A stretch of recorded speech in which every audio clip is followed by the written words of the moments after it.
Veleron understood exactly why they sent junior staff to places like this.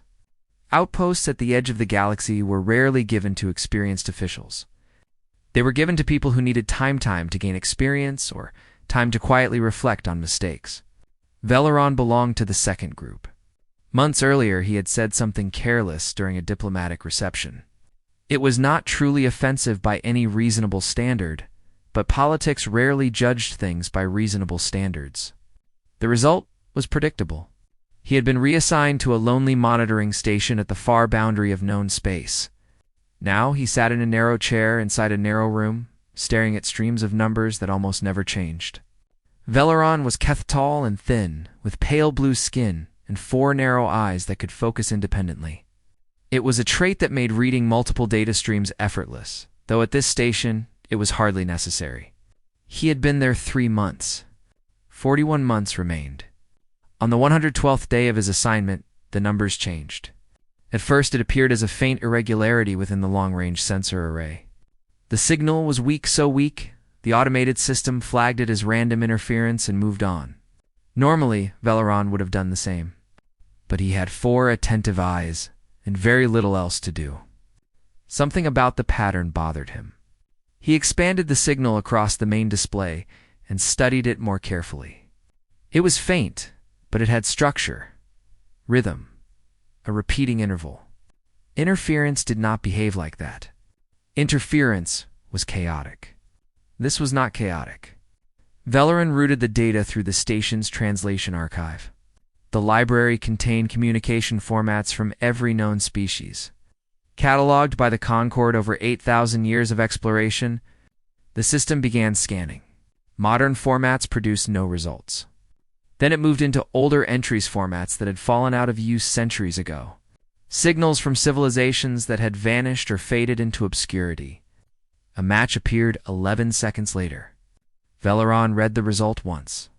Then again. Then a third time. After that, he sat perfectly still for almost a minute. The signal matched a communication protocol used by a species called humans. The archive entry attached to the match was brief. Most information about humanity in the Concord database was brief. Their history in the stars had been short, a few thousand years of space travel.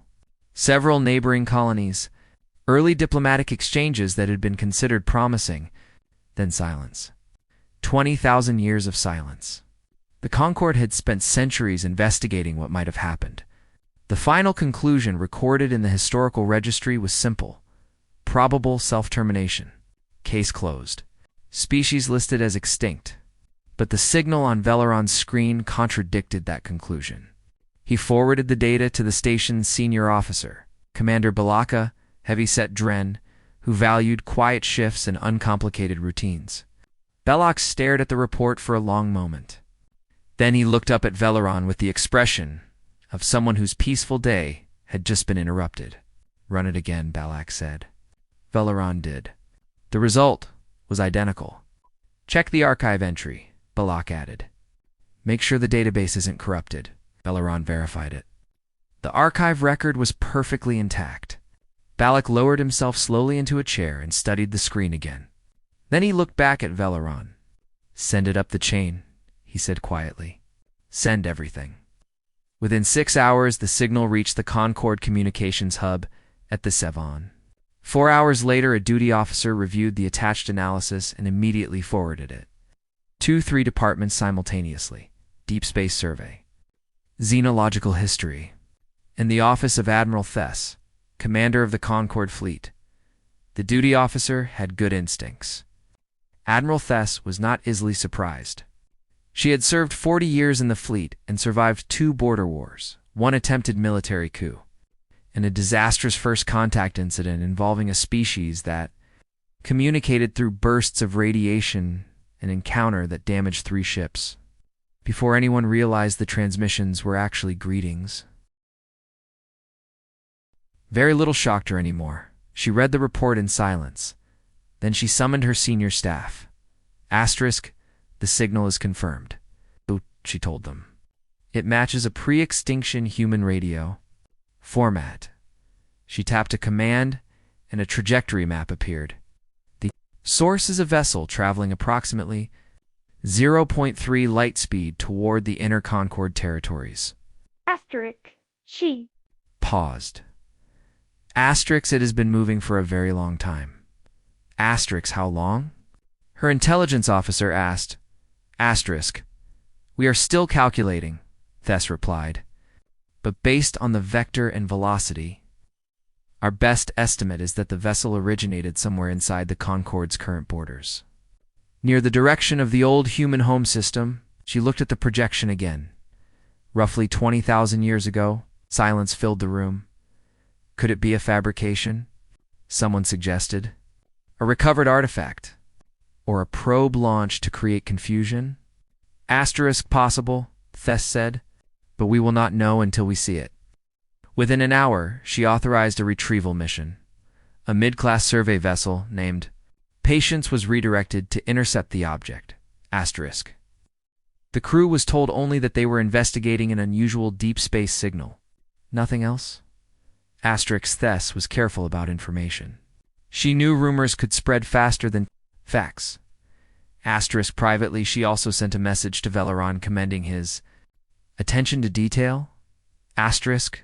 She did not mention that she had already begun arranging his transfer to headquarters. Asterisk. The Patience reached the object 12 days later.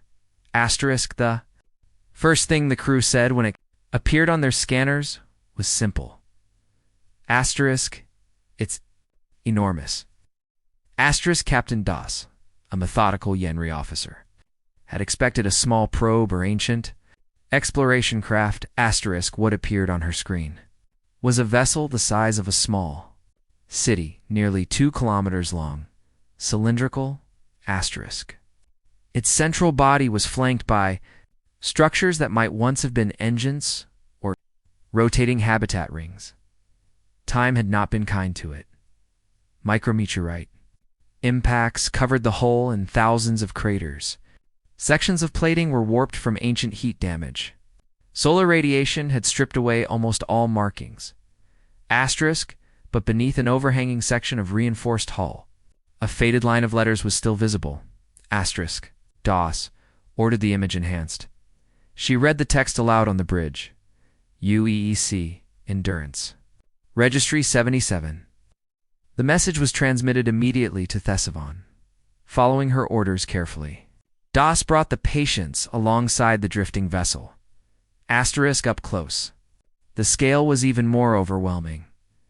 Asterisk. Their ship looked like a child, standing beside an ancient monument. Asterisk. The docking system on the Endurance used a design that had not been seen in thousands of years. Fortunately, one of the Patience engineers, a young Keth fascinated by ancient engineering, recognized the mechanism from historical records. Asterisk. It took him 4 hours to build a compatible adapter. Asterisk. Then the docking seal locked into place. Asterisk. 3 crew members suited up and crossed into the airlock. Asterisk. The outer door opened slowly. Stiff from age, but it opened. They stepped inside. The outer door closed behind them. Asterisk. For a moment, they waited in silence. Asterisk. Then a light that had been dark for 20,000 years turned green. Asterisk. The inner door opened. Asterisk. Lights flickered on along the corridor beyond. Asterisk. They glowed dim amber, uncertain, as if the ship itself were remembering how lighting was supposed to work. Asterisk. But they worked. Asterisk. Atmosphere readings appeared inside the explorers. Helmets, thin, stale, but breathable. Temperature hovered just above freezing and was slowly rising. Asterisk. The lead officer, Reth, stepped forward into the corridor. Asterisk. Then he froze. Asterisk. Far down the curved hallway, something changed. Not movement exactly, light. Asterisk. The amber glow shifted slowly into pale blue-white, flowing down the corridor toward them like a quiet wave. Asterisk. A low hum followed, steady and deep. Reth opened his cum channel. Captain, he said quietly, something aboard this ship is still running. Asterisk. On the Patience. Captain Doss forwarded the report immediately to Admiral Thess. Veleron received the same message hours later aboard a courier ship racing toward the scene. Key. Read the report several times. 4. 20,000 years the Concord had believed humanity was gone. Their colonies abandoned. Their world silent. Their history reduced to a few archived documents and the final conclusion. Probable self-termination. Yet now, a ship from that lost civilization had awakened. Veleron stared at the screen, his 4 eyes scanning every line again and again. He had spent his life in diplomacy. He understood history well enough to recognize certain moments. When the past shifted and the future quietly changed direction. This felt like one of those moments. He opened a new document and began writing notes about everything the archives contained about humans. There was not much asterisk, but what existed painted a vivid picture: a young species by galactic standards, curious, restless, stubborn in ways that some diplomats had admired and others had considered dangerous. In a species that had once built a ship called Endurance. Veleron thought about that name for a long time. On the ancient vessel. The exploration team followed the pale blue light deeper inside. The corridors were enormous and strangely quiet. They passed sealed rooms and abandoned workspaces. They walked through a large common area where chairs were bolted to the floor and dust lay like fine snow. Along one wall, they found hundreds of framed photographs, faces, human faces. The team had never seen humans before, but something about the expressions felt familiar, memories preserved for a long journey. One of the explorers paused there for a moment. Someone had placed those images carefully. Someone had wanted those people remembered. Then the team continued forward. The blue light guided them to a circular chamber near the center of the ship. In the middle stood a tall, hexagonal column reaching from floor to ceiling. Panels across its surface pulsed softly with light. At the base of the column, a screen flickered on. Ancient human text scrolled across it. The translator struggled, producing fragments. Anchor. Running diagnostics. Atmosphere systems. Partial. Crew status. Negative. Awaiting contact. Signal. Received. Initializing. Text paused. Then it changed. Hello? Reth. Stared at the screen. He activated his translator and replied carefully. Hello. The display went dark for 3 seconds. Then new text appeared slowly, deliberately. I have been waiting. Was not certain anyone would come. Am glad that someone did. To point to my name is Ardon. Am the navigation and research intelligence of the UEC. Endurance. I have one question. If you are willing to answer. How long have I been out here? Reth glanced at his teammates. None of them knew how to answer. Finally, he typed the truth. 20,000 years. The column pulsed once, a slow, deep pulse. Then the lights returned to a calm, steady rhythm. Whatever Arden thought about spending 20 millennia drifting through darkness, it did not say the lights stayed on. The ship kept drifting.